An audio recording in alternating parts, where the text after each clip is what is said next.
সব সরকার দেখা শেষ। আগামী সরকার দেখতে চাই আমরা নামাজের সরকার। আগামী সরকার দেখতে চাই আমরা কোরআনের সরকার। রাজি আছেন কারা কারা? হাত উঁচু করে দেখান মুসলমান।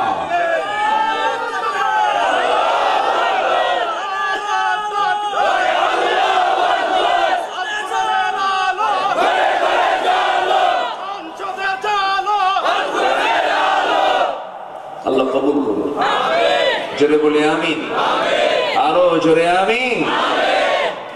সময়ের কসম, মানুষ তো ক্ষতির মধ্যে নিমজ্জিত, তবে তারা ছাড়া যাদের মধ্যে চারটা গুণ পাওয়া যাবে তারা কখনো ক্ষতিগ্রস্ত হবে না। নাম্বার ওয়ান হলো যারা ঈমান আনবে, নেক আমল করবে, পরস্পর পরস্পর হকের আদেশ দেবে, উপদেশ দেবে, ধৈর্যের যারা উপদেশ দেবে। আমার বন্ধুগণ, এই জন্য নেক আমল দরকার, মজবুত ঈমান দরকার। ঈমান আমি এনেছি, শিরকের কোনো বন্ধতার মধ্যে থাকা যাবে না। মহান রব্বুল আলামিন বলেন, আল্লাহ রব্বুল আলামিন সুন্দর করে বলছেন, ওয়াল্লাযীনা আমানু ওয়া লাম ইয়ালবিসু ঈমানাহুম বিযুলমিন উলাইকা লাহুমুল আমনু ওয়া হুম মুহতাদুন। জোরে বলুন আল্লাহু আকবার। ঈমান যারা আনবে এবং ঈমানকে যারা জুলুমের লেবাস দিয়ে যারা ঢাকবে না, ঈমানকে যারা শিরকের লেবাস দিয়ে যারা ঢাকবে না, এরাই হচ্ছে হেদায়েত প্রাপ্ত, এরাই নিরাপদ থাকবে। এই জন্য ঈমান এনেছি, ঈমানটা আমরা ভেজাল করব না, ফ্রেশ রাখবো। ভেজাল মুক্ত ঈমান আনতে হবে। ঈমানকে জুলুমের দ্বারা, শিরকের দ্বারা, কুফরের দ্বারা, ফুসুকের দ্বারা আক্রান্ত করা যাবে না। ঈমান যারা ফ্রেশ, তার জন্য জান্নাত অবধারিত। বলি আলহামদুলিল্লাহ। অনেকে বলে, হুজুর আমার ঈমান তো ফ্রেশ, নামাজ না পড়ে তো কি হয়েছে? আছে কি? নামাজ পড়ে না। এই রোজার মাসে, রমজান মাসে কয়জন নামাজ পড়ে ভাই বলে? নামাজ নাই তো। নামাজ এত গুরুত্বপূর্ণ একটা বিষয়। আজকে 53 বছর চলছে স্বাধীনতা। এর আগে হিন্দুস্তান পাকিস্তান পৃথক হয়ে গেল দ্বিজাতি তথ্যের ভিত্তিতে। মুসলিম এবং হিন্দু কখনো এক জাতি হতে পারে না। এই ভিত্তিতে স্বাধীনতা লাভ হলো 14 অগাস্ট 1947, 15 অগাস্ট 1947। এরপর আবার 71 সাল আসলো, আবার স্বাধীনতা লাভ করলো। 53 বছর চলে গেল। কত নেতা আসলো গেল, কত আইন পাশ হলো। জাতীয়ভাবে এটা জাতিকে জাহান্নাম থেকে বাঁচানোর জন্য গুরুত্বপূর্ণ একটা বিধান, যেটা আল্লাহ পাক কোরআনেও বলে দিয়েছে। যারা ক্ষমতা পাবে, যারা রাষ্ট্র গঠন করবে, আল্লাহ পাক বলছেন তাদের জন্য আমি আল্লাহ দিলাম 4 দফা। কয় দফা বলে? 4 দফা।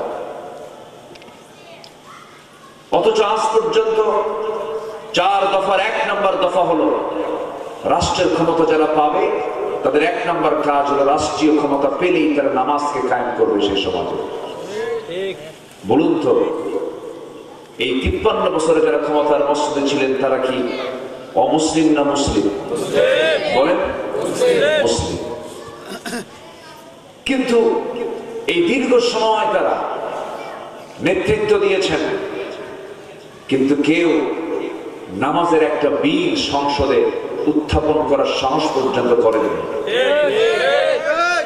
যে দল, যে নেতা, যে নেতৃত্ব আপনার জাহান্নাম থেকে বাঁচার জন্য আপনার ব্যাপারে চিন্তা করবে না, সেই দল করার চিন্তাও আমাদের রাখার দরকার নাই।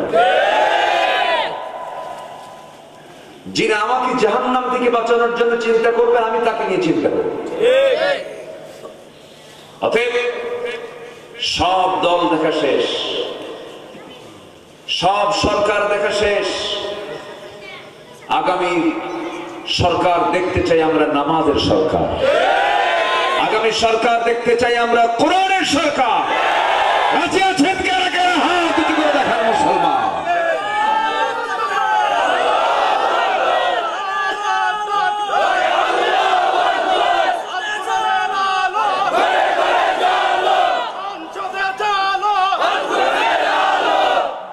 আল্লাহ কবুল করুন, জোরে বলি আমিন, আরো জোরে আমিন। নামাজ পড়লে, নামাজ কায়েম হলে দুনিয়াও ভালো থাকে, আখিরাতটাও আমার আপনার জন্য ক্লিয়ার হয়ে যাবে। সম্মানিত ভাইরা, সবাই নামাজ পড়বো তো নাকি? কয় ওয়াক্ত নামাজ? বলেন কয় ওয়াক্ত নামাজ? বাড়ির বউ যদি না পড়ে, বলার পরও পড়ে না, বুঝালেও কাম হয় না, কি করবে?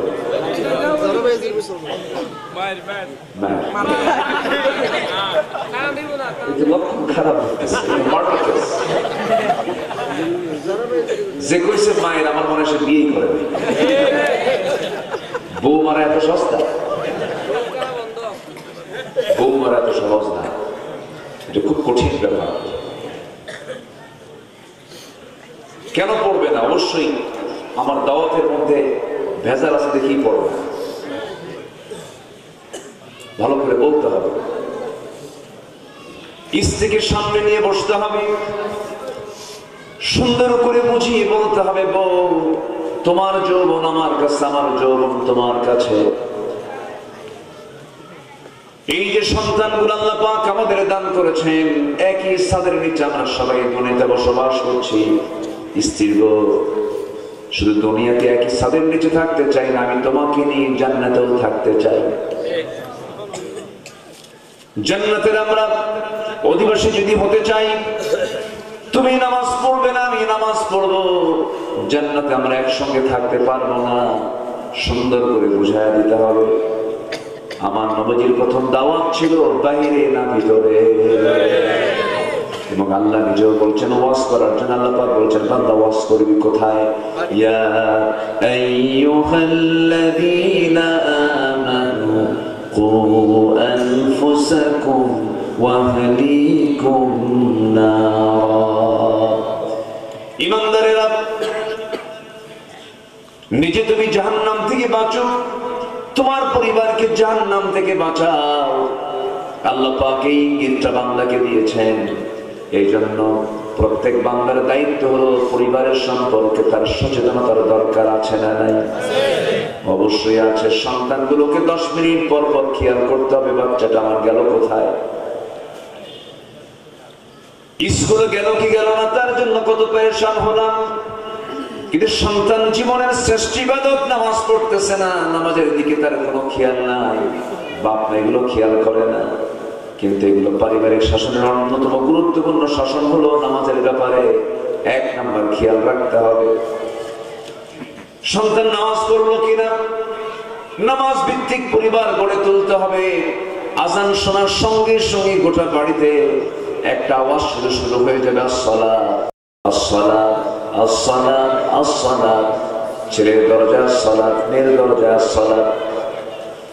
সুন্দর করে বুঝিয়ে বুঝিয়ে নামাজের দিকে পাঠায় দিতে হবে। মসজিদে গিয়ে জামাত মিস হয়ে গেছে, ঘরের মধ্যে নামাজটা পড়ে নেবেন। আপনার স্বামী সামনের কাতারে দাঁড়াবেন, বউটাকে পিছনে দাঁড় করায় দিবেন, সন্তানদের সাথে লাগায় দিবেন নামাজে।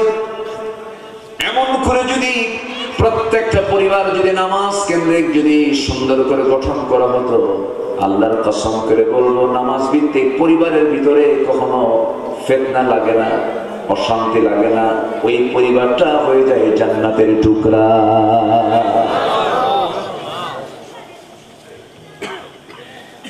আমার বন্ধুগণ, এই কামলগুলো বাড়াতে হবে।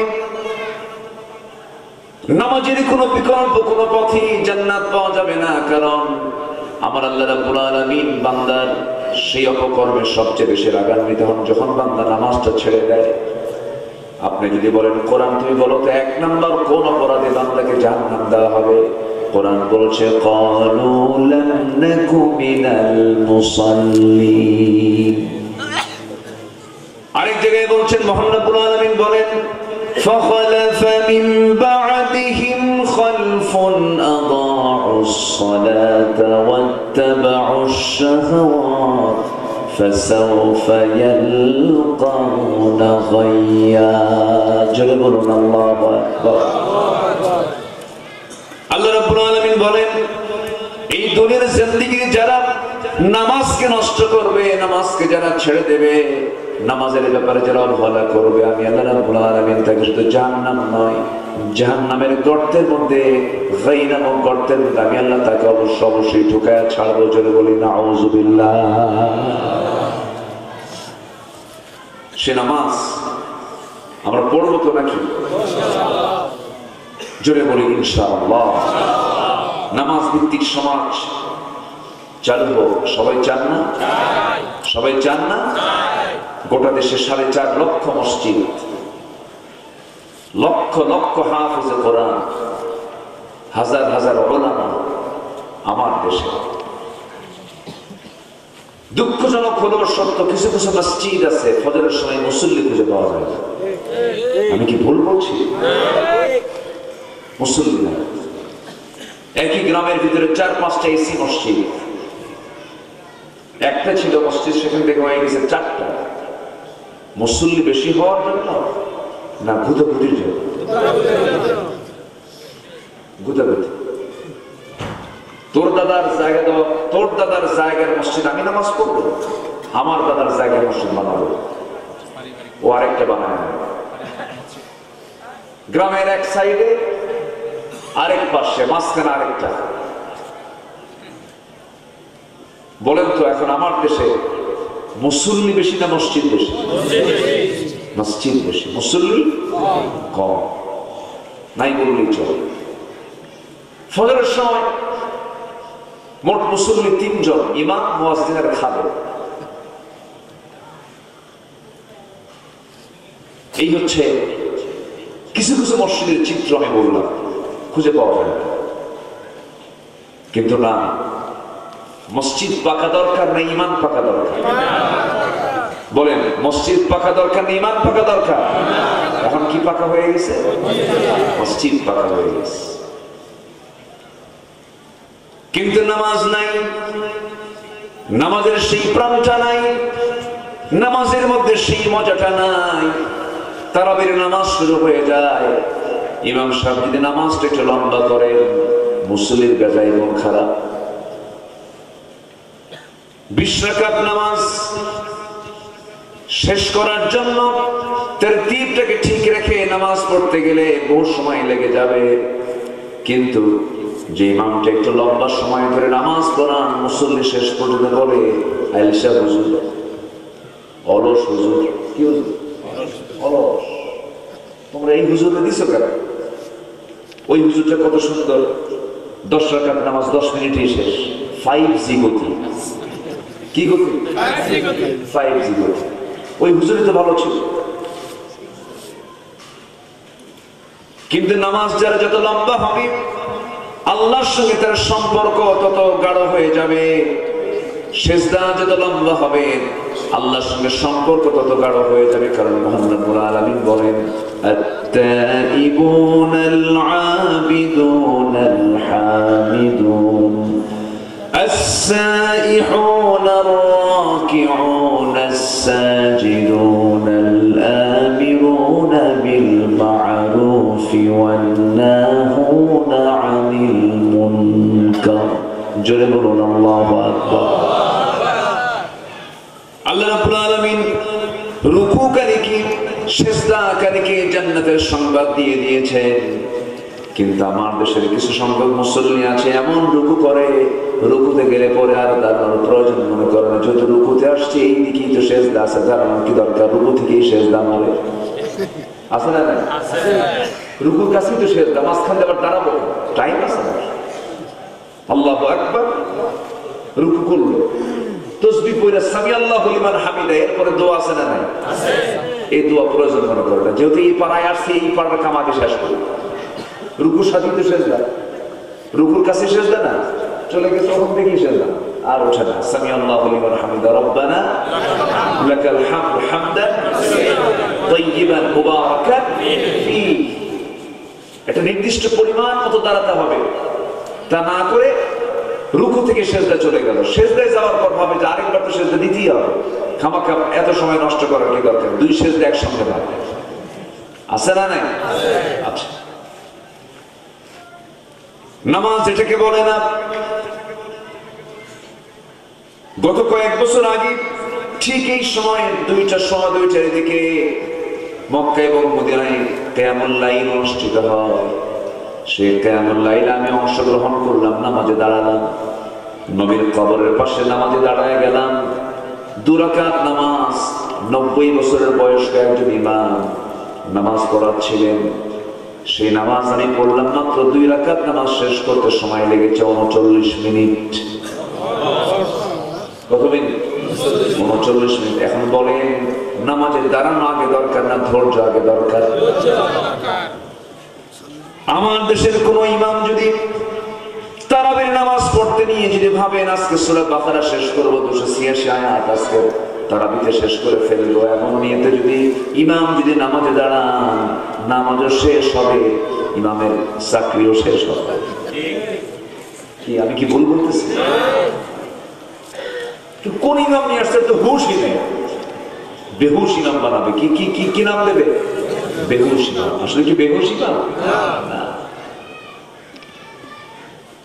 নামাজ যারা যত লম্বা হবে, আল্লাহর সঙ্গে তার সম্পর্ক তত গাঢ় হয়ে যাবে। আমার নবী যখন নামাজে দাঁড়ায় যেতেন, রুকুটা তার এত লম্বা হয়ে যেত, সেজদা তার এত লম্বা হয়ে যেত, আম্মা জান আয়েশা বলেন রাসূল একদিন সেজদার মধ্যে চলে গেছে ঘন্টার পর ঘন্টার সময়। আমি আয়েশা রাসূলকে দেখতে পেলাম, নবীজি সেজদা থেকে মাথা ওঠান না, নড়াচড়াও করেন না। বহু সময় যখন চলে গেল, আমার মনে হলো রাসূলকে মারা গেলেন নাকি। চিমটি কাটলাম রাসূলের শরীরে, যখন চিমটি কাটলাম রাসূল নড়ে উঠলেন, নামাজটা শেষ করলেন। নামাজ শেষ শান্তি রাসূল বলেন, আয়েশা নামাজের ভিতরে তুমি আমার গায়ে চিমটি কাটলে কেন, কি হয়েছিল বলো? তিনি বলছেন, ইয়া রাসূলুল্লাহ, এত দীর্ঘ সময় ধরে আপনি সেজদার মধ্যে নড়াচড়া করেন না, না জানি আপনি মরে গেলেন নাকি, এই জন্য আমি চিমটি কাটলাম। আমার নবীজির নামাজ এত লম্বা ছিল, ঘন্টার পরে ঘন্টা চলে যেত সেজদার মধ্যে, তিনি কাঁদতেন, তার চোখের পানি দিয়ে যায় নামাজ ভিজে যেত। এত কান্না তিনি কেঁদেছেন। এমন সময় চলে গেছে, ঘন্টার পর ঘন্টা চলে গেছে, মাত্র আমার নবীজির 2 রাকাত নামাজ শেষ হয়েছে।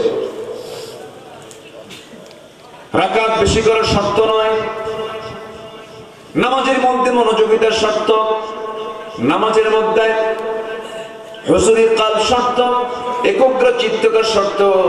নামাজ যখন তুমি পড়বে, কান্নাকা তারাহু, যেন তুমি তোমার আল্লাহকে দেখতে পাচ্ছ।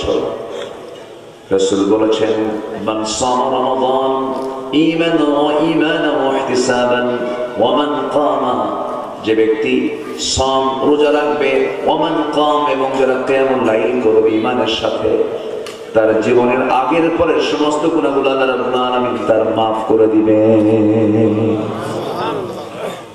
তাহলে রমজান মাস শুধু রোজা রাখা না, কিয়ামুল লাইল করা। কিয়ামুল লাইল করা, কিয়াম মানে হচ্ছে দাঁড়ানো, লাইল মানে রাতের নামাজে যারা দাঁড়ায়, যারা নামাজ পড়বে, আল্লাহ পাক তাদেরকেও তার জীবনের সকল গুনাহগুলো maaf করে দিবেন। মা তাকাদ্দামা মিন যামবি, আল্লাহ পাক তার সব গুনাহগুলো maaf করে দিবেন। তাহলে আমরা নামাজ পড়তে রাজি আছি তো ইনশাআল্লাহ?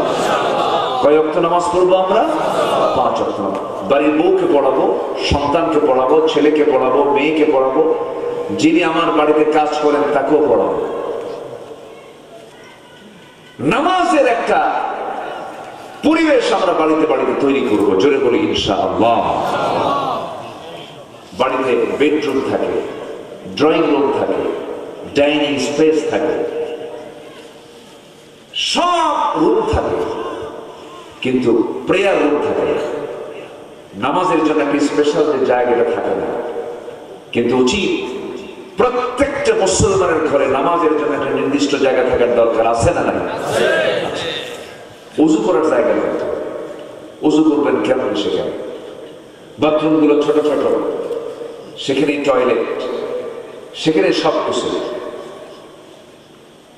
বিশাল বড় বেলকনি, আড্ডা দেওয়ার জায়গা আছে, সবকিছুর জায়গা আছে, উজুর জায়গা। যে ডিজাইন গুলো করা, আমাদের দেশের যে আর্কিটেক্ট, যে ডিজাইন গুলো, সেই ডিজাইনে যারা ডিজাইনার, আর্কিটেকচার যারা ডিজাইন করেন, তাদের মধ্যে যদি ইসলামী চেতনা থাকতো, তারা কিন্তু এর মধ্যে একটা ডিজাইন বের করে নিতেন সুন্দর করে, যে নামাজের একটা জায়গা থাকা দরকার, ওযুর একটা জায়গা থাকা দরকার। ভাইরে, জাহান্নাম থেকে যেমন করে হোক বাঁচতে হবে, এটাই হচ্ছে সবচেয়ে বড় চ্যালেঞ্জ। আমরা জাহান্নাম থেকে বাঁচতে চাইতো নাকি? এক নম্বর ইবাদত হচ্ছে আমরা কয় ওয়াক্ত নামাজ পড়বো? 5 ওয়াক্ত নামাজ। তাহলে আমাদের ঈমানটা ঠিক থাকবে। ঈমানটা কি থাকবে? ঠিক থাকবে। আমার নবীজি বলেছেন, আল ফারকু বাইনাল মুমিন ওয়াল কাফির তারকুস সালাত। কাফির এবং মুমিনের মধ্যে পার্থক্য সৃষ্টিকারী হলো নামাজ। কাফির নামাজ পড়ে না, ঈমানদার নামাজ পড়ে। এটা হচ্ছে সবচেয়ে গুরুত্বপূর্ণ একটা বিষয়। নাম্বার 2 হলো, সফল যদি হতে চাও, পরিশুদ্ধিতা অর্জন করতে হবে, তাসকিয়াতুন নফস ভিতরে নিয়ে আসতে হবে। মহান রব্বুল আলামিন সুন্দর করে সূরাতুল আলার মধ্যে বলছেন, ক্বাদ আফলাহা মান তাযাক্কা ওয়া যাকারা ইসমা রাব্বিহি ফাসাল্লা বাল তু'থিরুনাল হায়াতাদ দুনিয়া ওয়াল আখিরাতু খায়রুন ওয়া আবকা ইন্না হাযা লাফিস সুহুফিল উলা সুহুফি ইব্রাহিম ওয়া মূসা। জোরে বলুন আল্লাহু আকবার। সফল কে হলো? কোন বান্দা সফল? যে বান্দা পিএইচডি ডিগ্রি নিল না, যে বান্দা মাস্টার্স ডিগ্রি নিল না, যে বান্দার বহু মিল ইন্ডাস্ট্রিজ আছে না, যে বান্দা এমপি হলো, মন্ত্রী হলো না। আল্লাহ বলছেন সেই বান্দাটাই সফল, যে বান্দা মান তাযাক্কা, যে ব্যক্তি নিজেকে পরিশুদ্ধ করতে পেরেছে, নফসকে শুদ্ধ করতে পেরেছে। নফস এমন একটা জিনিসের নাম, এই নফসকে যদি আপনি যদি পরিশুদ্ধ না করতে পারি, জাহান্নাম যেতে হবে। আল্লাহ পাক আরেক জায়গায় বলছেন, ক্বাদ আফলাহা মান যাক্কাহা ওয়া ক্বাদ খাবা মান দাসসাহা। জোরে বলুন আল্লাহু আকবার। ওই বান্দা সফল, যে বান্দা নিজেকে পরিশুদ্ধ করতে পেরেছে। চোখের সামনে দেখা যাচ্ছে আমি এই কাজটা করলে পরে কোটি কোটি টাকার মালিক হয়ে যাব, কিন্তু হারাম, যাওয়া যাবে না। ওজন কম বেশি করলে পরে বেশি কামাই হয়ে যাবে, কিন্তু না, না করা যাবে না, এটা হারাম কাজ। আমার বন্ধুগণ, সেই বান্দাটাই প্রকৃত বান্দা, যে আলোতে আল্লাহকে ভয় করে, অন্ধকারে আল্লাহকে ভয় করে, একাকী আল্লাহকে ভয় করে, লোকালয়ে আল্লাহকে ভয় করে, প্রকাশ্যে আল্লাহকে ভয় করে, গোপনে আল্লাহকে ভয় করে। যে বান্দা আল্লাহকে রাজ সাক্ষী মনে করে সবসময় 24টা ঘন্টা চলাফেরা করে। আল্লাহ রাব্বুল আলামিন বলেন, আল্লাযীনা ইয়াযকুরুনাল্লাহা কিয়ামান ওয়া কুউদান ওয়া আলা জুনুবিহিম ওয়া ইয়াতাফাক্কারুনা ফী খালকিস সামাওয়াতি ওয়াল আরদ ربنا ما خلقت هذا باطلا سبحانك فقنا عذاب النار. جربنا الله أكبر. ওই বান্দা প্রকৃত বান্দা যারা দাঁড়িয়ে থেকে, বসে থেকে, শয়নে স্বপনে আল্লাহর জিকিরটা করতে থাকে এবং ফিকির করতে থাকে, শেষ পর্যন্ত আল্লাহকে লক্ষ্য করে বলে, আল্লাহ তুমি যা কিছু সৃষ্টি করেছো কোনটাই তুমি বান্দার অকাজে সৃষ্টি করো না, অবান্তর বানাও নাই। জোরে বলি সুবহানাল্লাহ। আমার বন্ধুগণ, দ্বিতীয় খলিফা সাইয়েদনা ওমর ফারুক রাদিয়াল্লাহু তাআলা আনহু অর্ধ দুনিয়ার শাসন করতাম, কিন্তু রাতের বেলা যখন তিনি চলতেন প্রটোকল লাগতো না, তার সামনে কোনো লোক থাকতো না, পেছনে কোনো লোক থাকতো না, একা একা তিনি চলতেন। আমি কি আলোচনা শেষ করে দেব? এই যে লোকজন কিছু ওঠেছে, ওঠেন কেন? একটু জিকির করি লা ইলাহা ইল্লাল্লাহ, আরো জোরে লা ইলাহা ইল্লাল্লাহ, সুবহানাল্লাহ আলহামদুলিল্লাহ, আরো জোরে লা ইলাহা ইল্লাল্লাহ, আরো জোরে লা ইলাহা ইল্লাল্লাহ,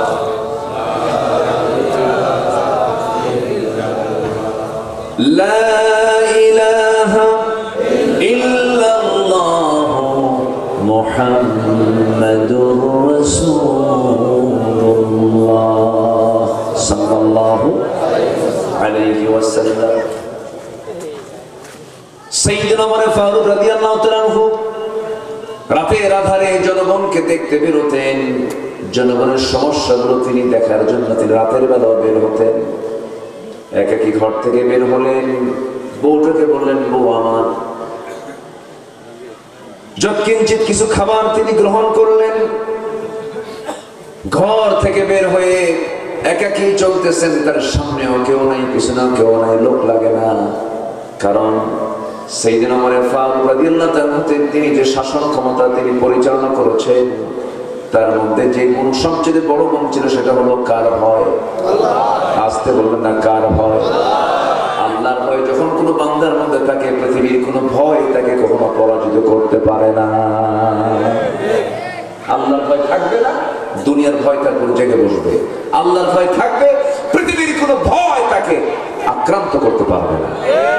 আল্লাহু আকবার বলেন।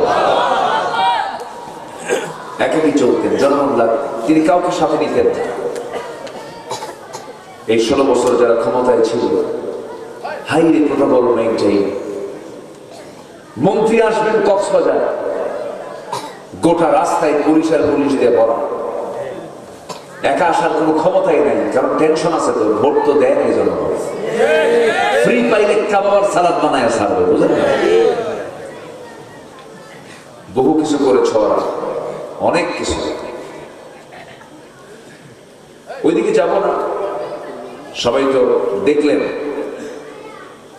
আল্লাহ পাক একদম প্র্যাকটিক্যাল দেখা দিলেন যে ফেরাউনকে আল্লাহ পাক যেমন করে শেষ করে দিয়েছেন। ফেরাউন মৃত্যু কিছু পূর্বেও জানতো না যে আমার এমন করুণ মৃত্যু হবে। নমরুদ জানতো না আমাকে এরকম করে দুনিয়া থেকে বিদায় নিতে হবে। আল্লাহ পাক ইব্রাহিম আলাইহিস সালাতু ওয়াস সালামের বিরোধী শক্তি নমরুদকে আল্লাহ পাক বিদায় করেছেন সামান্য এক প্রতিবন্ধী মশা দিয়ে। কি মশা দিয়ে? প্রতিবন্ধী, অটিস্টিক মশা দিয়ে আল্লাহ পাক নমরুদকে শেষ করে দিয়েছে। ফেরাউনকে আল্লাহ পাক দরিয়ার পানি সুবান দিয়ে শেষ করেছেন। ফেরাউন জানতো না যে আমাকে এই দরিয়ায় মরতে হবে। আমার দেশের মিনি ফেরাউন, লেডিস ফেরাউন ছিল, ঠিক কিনা বলেন? ছিল। সে ভাবছিল আমাকে কেউ নামাতে পারবে না, কারণ আমার দাদা বাবু আছে। ঠিক আছে না? আমার কে আছে? দাদা বাবু আছে। ওনার কেবলা হয়ে গেছিল হলো দিল্লি। ওনার কেবলা কি হয়েছিল? দিল্লিকে কেবলা বানানোর জন্য শেষ পর্যন্ত তার সব শেষ হয়ে গেল। আমাদের কেবলা, আমাদের মূল আস্থার জায়গা কেউ না, মূল আস্থার জায়গা তিনি কে? আস্তের মূল আস্থার জায়গা তিনি কে?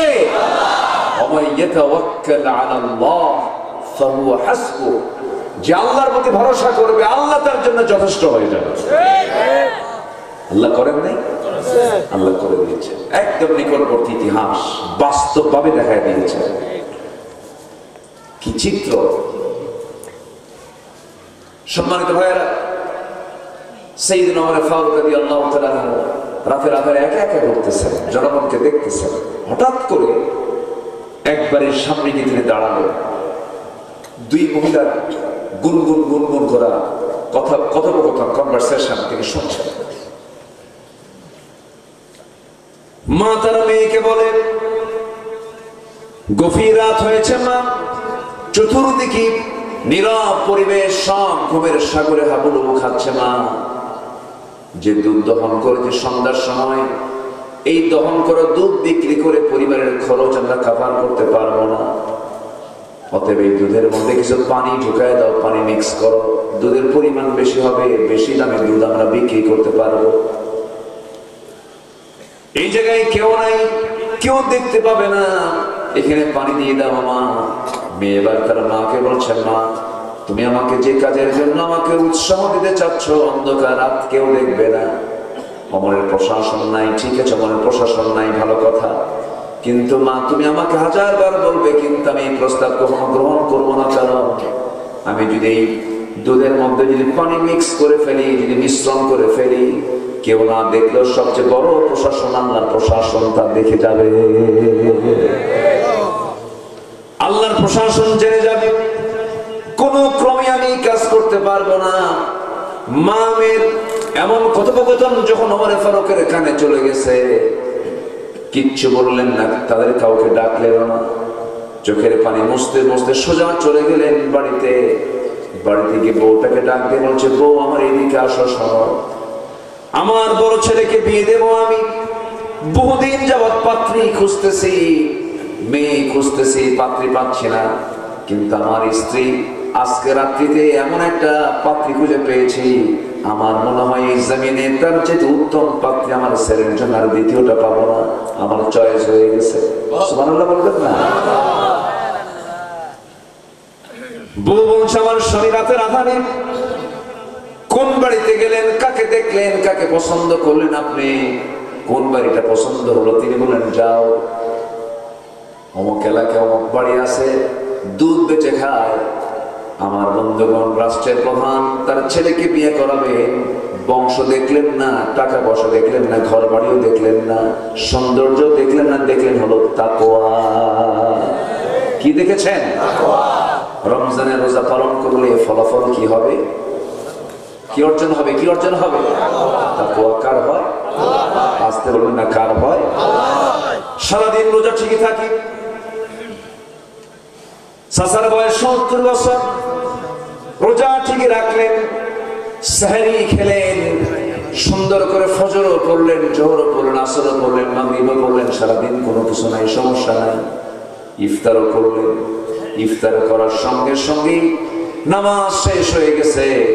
ইফতার শেষ করে নামাজটা পড়ে চাচার মাথা খারাপ, চাচার ভালো লাগতেছে না, 70 বছরের বুড়া চাচা।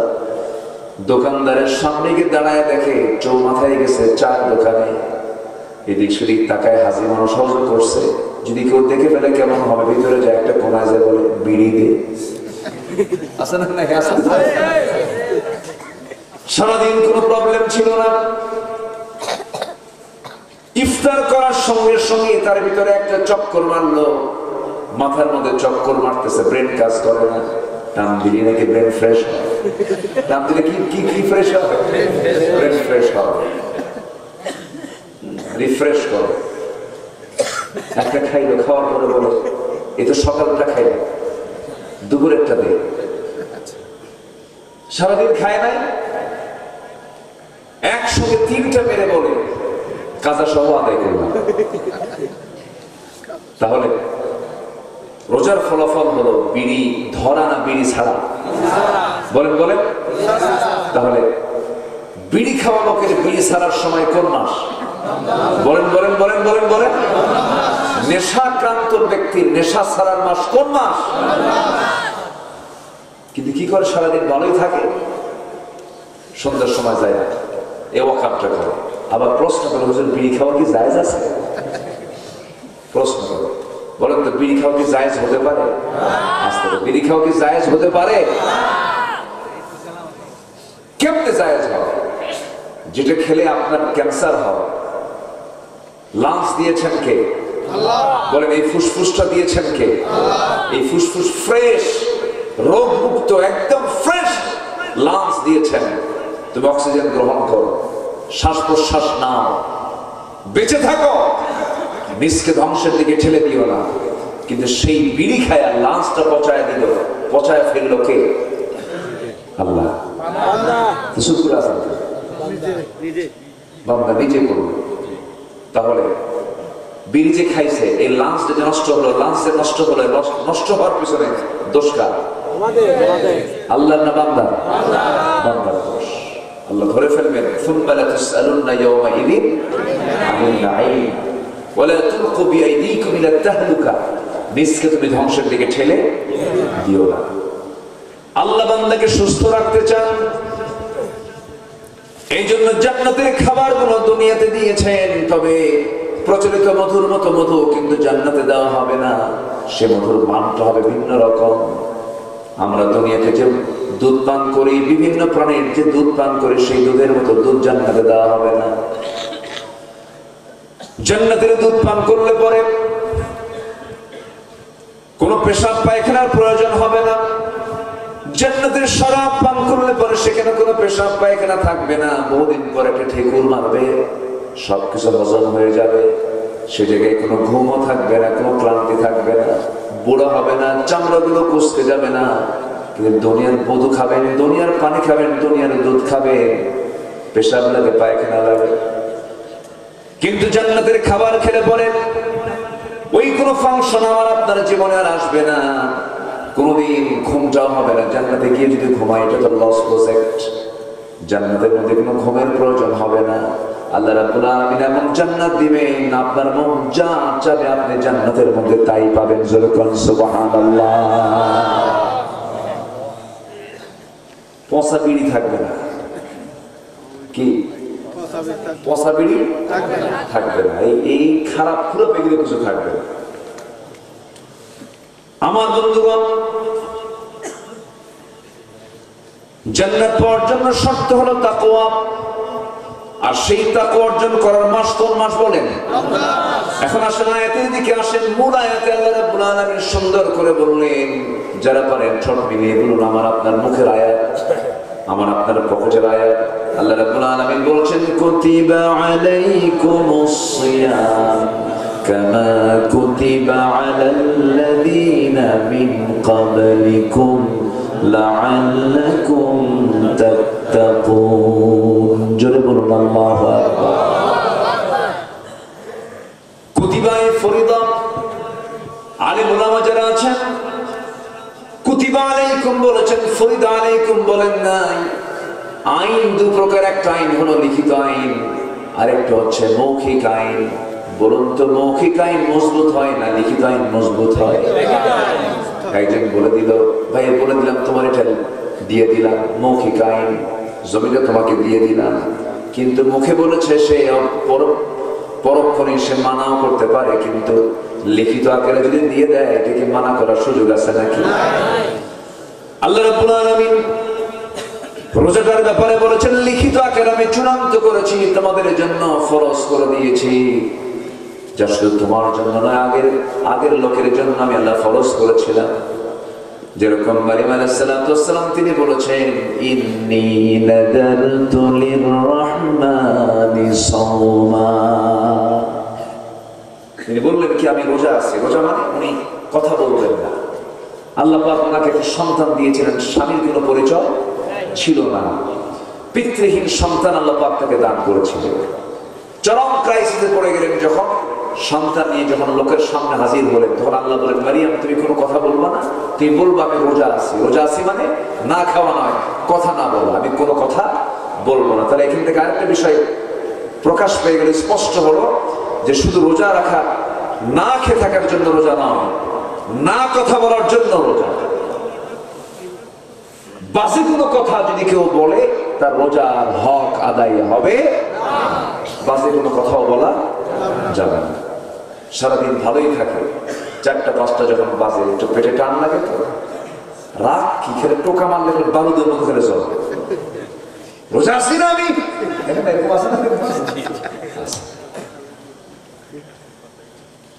ঠিক না? রোজা আছি, রোজা না থাকলে তোরে খাইয়া ফেলাতাম। দেখেন কথা কিন্তু ঠিকই করবে, লাভটা হলো। আমার বন্ধুগণ, তাকওয়া অর্জন করতে হবে, আল্লাহর ভয় ভিতরে জাগ্রত করতে হবে, নিজেকে প্রস্তুত করতে হবে জান্নাতে যাওয়ার জন্য, নিজেকে ফিট রাখতে হবে, ফিটনেস ধরে রাখতে হবে জান্নাতে যাওয়ার জন্য। আল্লাহ রাব্বুল আলামিন রোজাটাকে ফরজ করে দিয়েছেন, বান্দা আমি তোকে জান্নাত দিতে চাই, এই জন্য আমি তোর জন্য রোজাটা দিয়েছি। আবার আল্লাহর দয়া কত দেখেন, আল্লাহ বলছেন তোর জন্য রোজার প্রয়োজন নাই, যখন তুই সফরে যাবি তোর রোজার প্রয়োজন হবে না, অসুস্থ হয়ে যাবে রোজার কোনো প্রয়োজন হবে না। কিন্তু আল্লাহ এমন একটা ইবাদত রোজা দিয়েছেন, কোন সুস্থ মানুষ যদি রোজা রাখে রোজার বদৌলতে সে আরো বেশি সুস্থ হয়ে যায়। যেরকম সুবহানাল্লাহ, আল্লাহ রোজা দিয়েছেন কি অসুস্থ হওয়ার জন্য? ডাক্তাররা কি কখনো বলে যে বেশি করে খান? কি ডাক্তাররা বলে কম খান, পরিমিত খান, নিয়মতান্ত্রিকতা বজায় রাখেন, শৃঙ্খলপূর্ণ জীবন যাপন করেন, অনিয়মতান্ত্রিক জীবন যাপন করবেন না, অনিয়ন্ত্রিত জীবন যাপন করবেন না। রোজার মধ্যে কোনো কি অনিয়ম আছে? বলেন, বিশৃঙ্খল কোন পরিবেশ আছে? কি সুন্দর একটা ট্রেনিং আল্লাহ পাকের মধ্যে করে দিয়েছেন।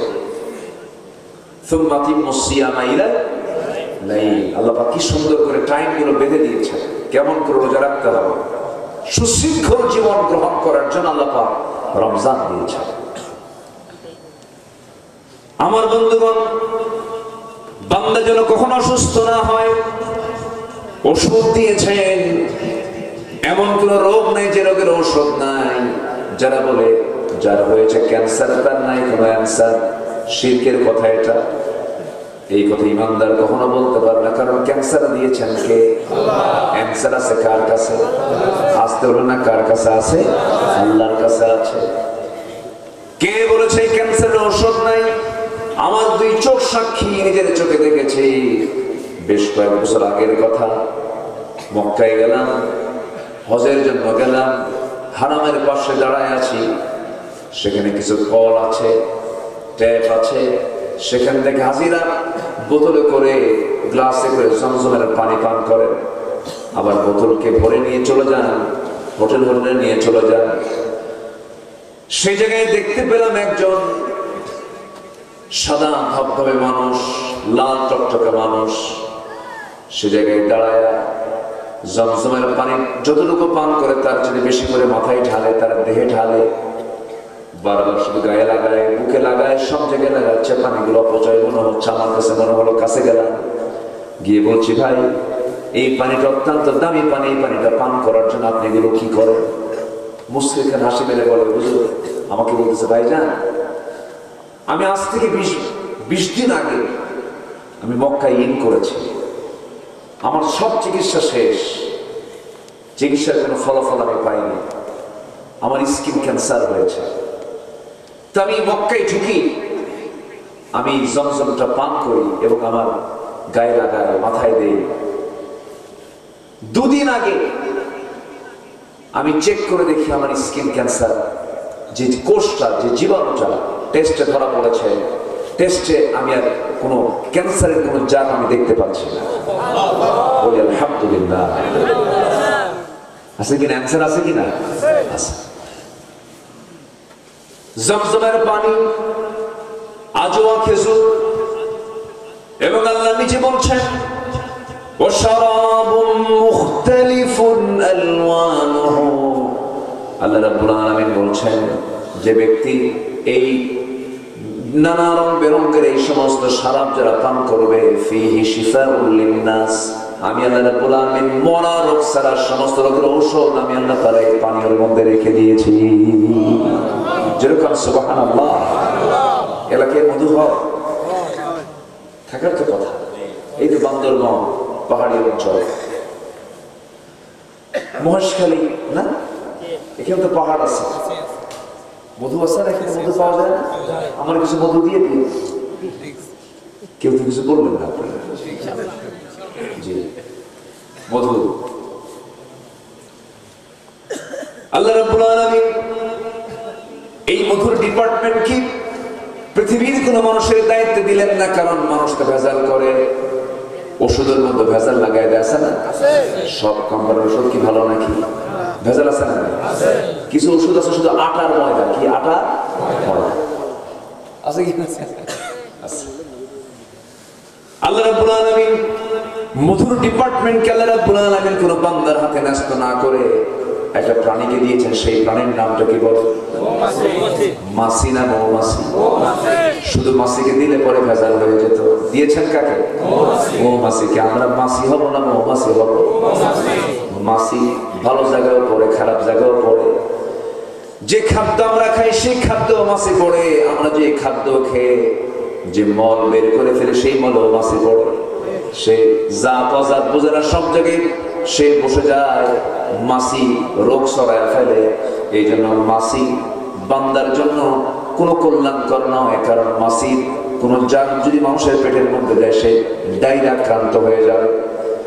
কিন্তু মৌমাছি খারাপ কোন জায়গায় কখনো বসে না, কারণ মহান রব্বুল আলামিন মৌমাছিকে বলছেন ওয়া আওহা ইলান নাহলি আনিত্তাখিদি মিনাল জিবালি বুয়ুতা। জোরে বলুন আল্লাহু আকবার। আল্লাহ বলছেন মৌমাছি গাছের ডালে পাহাড়ের পদদেশে সুন্দর করে বাসা প্রস্তুত করো, মধু সংগ্রহ করো। আল্লাহু আকবার বলবেন না? কাকে দায়িত্ব দিলে? মৌমাছি। আমরা মৌমাছির চরিত্র নেব, আমরা ভালো জায়গায় শুধু থাকবো, খারাপ জায়গায় যাবো না। মাছি সব জায়গায় যায়। মাছির চরিত্রের লোক আছে না? মাহফিলও যায়, যাত্রাতেও যায়, আছে না নাই? নামাজও পড়ে, মদও খায়, কি আছে না নাই?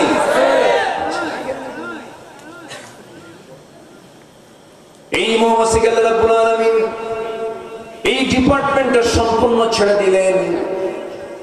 এই ডিপার্টমেন্ট মৌমাছি তুমি দেখবে, সুন্দর করে তাকে দায়িত্ব দিলেন, কি সুন্দর করে বাসা প্রস্তুত করে। কিয়ামত পর্যন্ত বান্দা যদি চেষ্টা করে একটা মৌচাক, বান্দা কখনো বানাতে পারবে না। এই মৌচাকের এত সুন্দর নিপুণ সৃষ্টির সৌন্দর্য আল্লাহ পাক শুধু মৌমাছিকে দান করে দিয়েছেন। মৌমাছি সুন্দর স্ট্রাকচার তৈরি করতে পারে। এর মধ্যে তাপমাত্রা আছে, তাপমাত্রা যদি বেশি হয়ে যায় মধুগুলো নষ্ট হয়ে যাবে, তাপমাত্রা কমে গেলেও মধু নষ্ট হয়ে যাবে। ধরেন স্বাভাবিক তাপমাত্রা মৌচাকের মধ্যে মধুগুলো ঠিক রাখার জন্য 35 ডিগ্রি সেলসিয়াস। 35 ডিগ্রি সেলসিয়াস থেকে যদি 30 ডিগ্রি সেলসিয়াসে চলে আসে, সঙ্গে সঙ্গে সমস্ত মৌচাকের মৌমাছিগুলো একসঙ্গে তারা লাইনে লাইনে দাঁড়ায় যায়, পাখাটা ছেড়ে ফেলে, পাখাটা দুই দিকে উড়ান দিয়া ঝাপটান মারে, পাখা নড়াতে থাকে। পাখা নড়াতে নড়াতে যদি 30 ডিগ্রি সেলসিয়াস হয়, ভিতরে তাপমাত্রা বাড়ানোর জন্য তারা দুই পাখা নড়ায় সঙ্গে সঙ্গে 35 ডিগ্রি সেলসিয়াস তাপমাত্রায় নিয়ে আসে।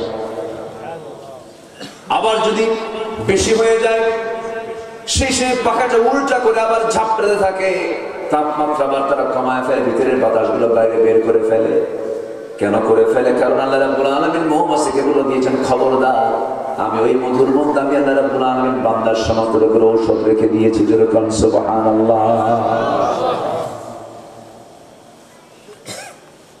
এখানে মধুর দাম কেমন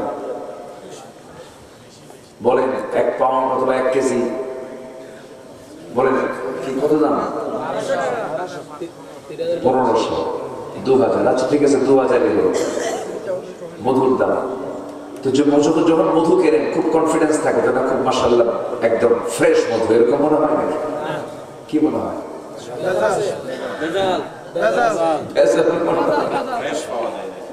ফ্রেশ পাওয়া যায় না। কি থাকে ওর মধ্যে? ভেজালটা কি দেয়? কি দেয়? ও মানে আরো একটু মানে প্রসেস করে যে এটা যেন বেশি কাজ করে নাকি?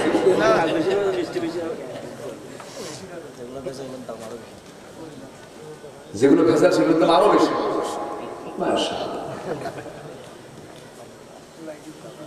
সম্মানিত ভাইয়া, 1 পাউন্ড মধু তৈরি করতে 1 পাউন্ড 550 মৌমাছিকে 20 লক্ষ ফুলে তাকে যেতে হয়। 20 লক্ষ ফুলের কাছে 550 মৌমাছিকে 20 লক্ষ ফুলের কাছে যেতে হয়, এরপরে তৈরি হয় 1 পাউন্ড মধু। 14.5 লক্ষ কিলোমিটার পথ পাড়ি দিলে পরে 1 পাউন্ড মধু তৈরি হয়। এখন বলুন, পৃথিবীর কোন মানুষ কি মূল্য দিয়ে মধুর দাম দিতে পারবে? বলেন বলেন, দিতে পারবে? এই যে মৌমাছিকে আল্লাহ পাক পরিশ্রম করা নিয়েছেন, 14.5 লক্ষ কিলোমিটার, মানে কি গোটা পৃথিবীকে 3 বার ঘোরা সম্ভব।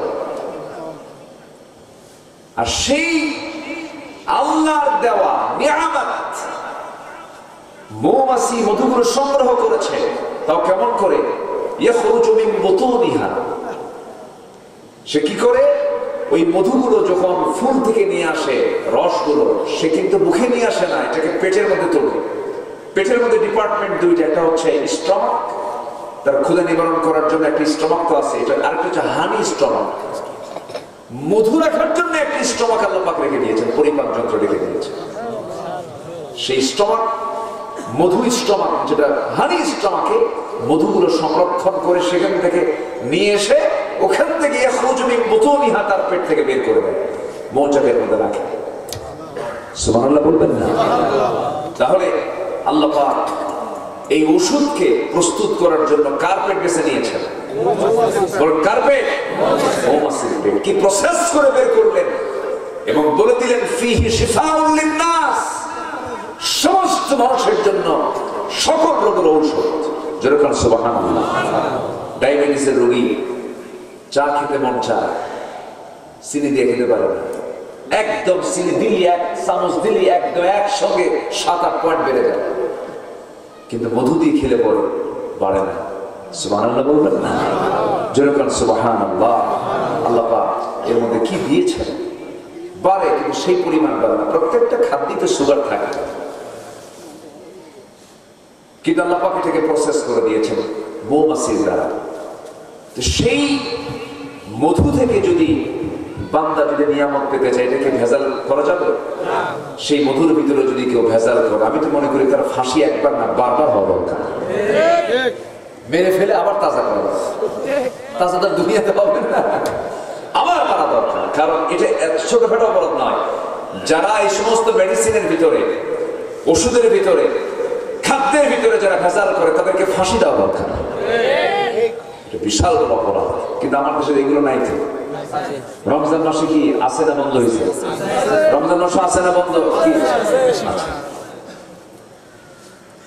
সম্মানিত ভাই, এগুলো নফসের শুদ্ধতা নয়, আমরা পরিশুদ্ধ হবো। জোরে বলি ইনশাআল্লাহ। ওয়াজ কি একদিনে শেষ হয়? বহু কথা একদম ফজর পর্যন্ত চালাবে নাকি? সাহরি করবেন খালি ইনশাআল্লাহ কইছে, সাহরি খাবেন না, সাহরি করবেন না, তাহলে সময় দেব, আমাকে শেষ করতে হবে। আস্তে আস্তে আমি শেষের দিকে যাচ্ছি। নাম্বার 3 হলো সত্যবাদী হওয়া। কি হওয়া বলেন তো? সত্যবাদী হওয়া। আমরা সত্যবাদী হবো, জোরে বলি ইনশাআল্লাহ। এই দেশের প্রচলিত রাজনীতিবিদদের মূল ওদের পুঁজি হলো মিথ্যার আশ্রয় নেওয়া। কিসের আশ্রয় নেওয়া বলেন তো? মিথ্যার আশ্রয় নেওয়া। বসে নাই যে বইও না, ঠিক আছে না? বইও বলেন না, ঠিক আছে ঠিক আছে ঠিক আছে, বইও না, একে বইও বসো। নাম্বার 3 হলো সত্যবাদী হওয়া। মানে কি হবে বলেন তো? সত্যবাদী। পৃথিবীতে সত্যবাদী মানুষ একজন ছিলেন, তিনি হচ্ছেন মুহাম্মদ সাল্লাল্লাহু আলাইহি ওয়াসাল্লাম, যার জীবনে একটা মিথ্যা কথা ছিল না, যিনি কখনো মিথ্যা কথা বলেন। আমরা তার উম্মত, আমরা মিথ্যা কথা বলবো না। নাম্বার 3 হলো তাকওয়া অর্জন করা। যে তাকওয়া নিয়ে কিছুক্ষণ আগে আমি কথা বললাম, আল্লাহ রাব্বুল আলামিন বলেন মান ইউতিইল্লাহা ওয়া রাসূলাহু ওয়া ইয়াখশাল্লাহা ওয়া ইয়াত্তাকিহি ফাউলাইকা হুমুল ফাইজুন। জোরে বলুন আল্লাহু আকবার। যারা তাকওয়া অবলম্বন করবে, আল্লাহকে যারা ভয় করবে, তারাই সফল হয়ে যাবে। আমি যতগুলো আয়াত বলতেছি, প্রত্যেকটা আয়াতের মধ্যে আপনি মুফলিহুন পাবেন বা ফাইজুন পাবেন।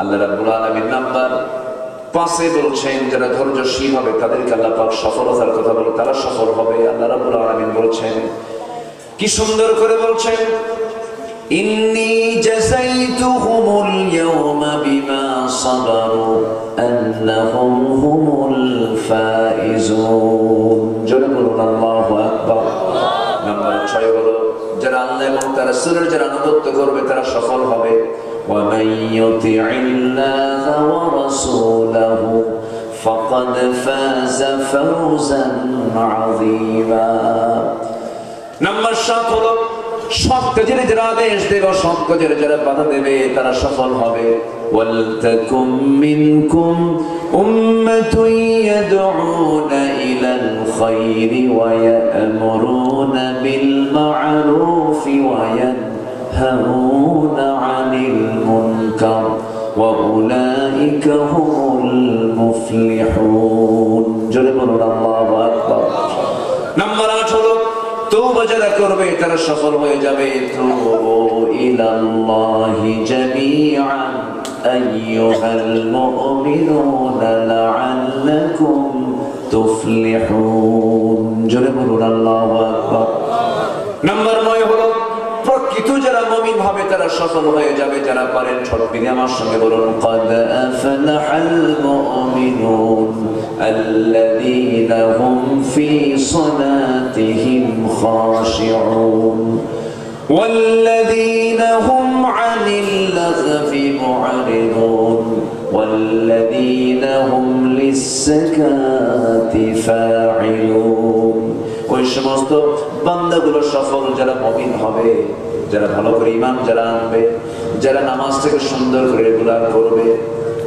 যারা বাজে কথা পরিহার করবে যাকাত যারা ঠিকমতো আদায় করবে লজ্জাস্থানের যারা হেফাজত করবে আমানত যারা ঠিক রাখবে ওয়াদা যারা ঠিক রাখবে নামাজের ক্ষেত্রে যারা যত্নশীল হবে আল্লাহ বলছেন এই সমস্ত বান্দার জন্য আমি আল্লাহ জান্নাতুল ফেরদাউস বরাদ্দ করেছি জোরে বলি সুবহানাল্লাহ আল্লাহ কবুল করুন জোরে বলি আমিন আমি কথার বাড়াবো না যতটুকু হয়েছে আমরা বলে ফেলি আলহামদুলিল্লাহ জোরে বলি আলহামদুলিল্লাহ কারণ বেশিক্ষণ গেলে আবার এই তো টাকাটাকে শুরু হয়ে গেছে যে যেখানে আছেন বসে পড়ুন আমরা আল্লাহর কাছে চাবো আমরা কার কাছে চাবো বলেন আল্লাহর কাছে চাবো জি আমি তো সবাই বলে সুবহানাকা আল্লাহুম্মা ওয়া বিহামদিকা আশহাদু আন লা ইলাহা ইল্লা আনতা আস্তাগফিরুকা ওয়া আতুবু ইলাইকা চিৎকার মেরে বলি ইয়া আল্লাহ আমার জীবনে সাগীরা কবীরা ছোট বড় সব গুনাহ তুমি আল্লাহ মাফ করে দাও জোরে বলুন ইয়া রাব্বাল আলামিন ইয়া রাব্বাল আলামিন জি আমরা আসুন আমরা আল্লাহর কাছে চাইবো আল্লাহ আমাদের গুনাহগুলোকে মাফ করে দেন আশেপাশে অনেক মাইয়াত শুয়ে আছেন কবরস্থান পাশে আছে কবরবাসী আছেন আমরা সবার জন্য দোয়া করি আল্লাহ যাদের নিকটাত্মীয় দুনিয়া থেকে বিদায় নিয়েছেন কবরগুলোকে জান্নাতের টুকরা বানায় দেন আমিন সবাই কামনা করছি যতটুকু কথা বললাম আল্লাহ পাক আমাদের সবার জিন্দেগিতে আমল করার তৌফিক দান করুন আমিন আল্লাহুম্মা আমিন